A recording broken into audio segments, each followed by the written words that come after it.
magsasakatuparan ng ibig niya kalooban. Ang magayon na pakinggan ang tinig na mahal. Huwag na ninyo hadlangan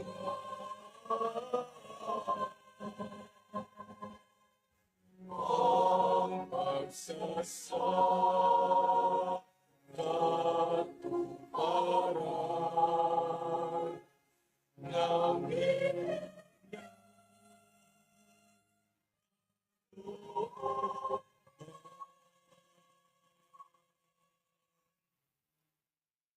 Sumainyo ang Panginoon. At sumayo rin. Ang mabuting balita ng Panginoon ayon kay San Mateo. Papuri sa iyo, Panginoon.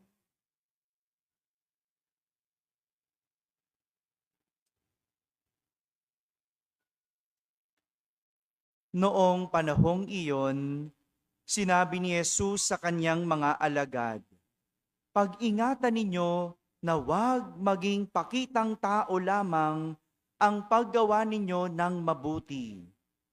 Kapag ganyan ang ginawa ninyo, wala kayong matatamong gantimpala buhat sa inyong amang nasa langit.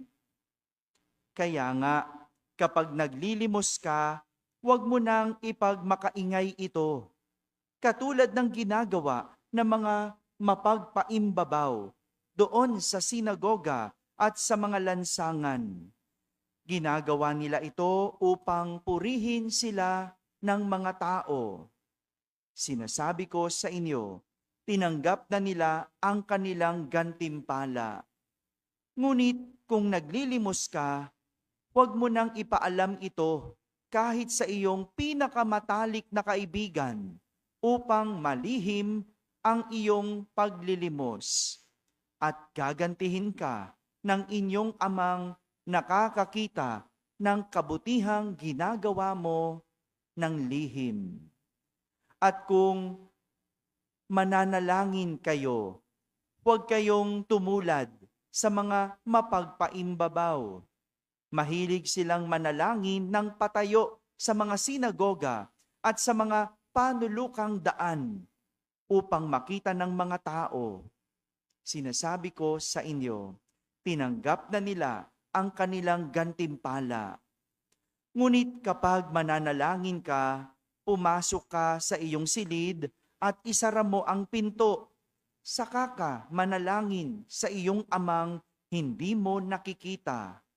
At gagantihin ka ng iyong amang nakakakita ng kabutihang ginagawa mo ng lihim. Kapag nag-aayuno kayo, huwag kayong magmukhang malungkot tulad ng mga mapagpaimbabaw. Hindi sila nag-aayos upang malaman ng mga tao na sila ay nag-aayuno. Sinasabi ko sa inyo, tinanggap na nila ang kanilang gantimpala. Kapag ikaw ay nag-aayuno, mag-ayos ka ng buhok at maghilamos upang huwag mapansin ng mga tao na nag-aayuno ka. Ang iyong amang hindi mo nakikita, ang siya lamang nakaalam nito. Siya na nakakakita ng kabutihang ginagawa mo ng lihim, ang gaganti sa iyo. Mga kapatid, ang mabuting balita ng Panginoon. Pinupuri ka namin, Panginoong Hesukristo. Umupo ang lahat at makinig sa homilya. Isang magandang gabi po sa inyong lahat. Pakibati ang katabi ng pinagpalang gabi sa iyo. Sa mga nasa barangay, sa mga nasa tahanan na nagsisimabayo online, sa lahat ng nasa abroad at sa lahat ng nasa labas, pinagpalang gabi po sa inyo.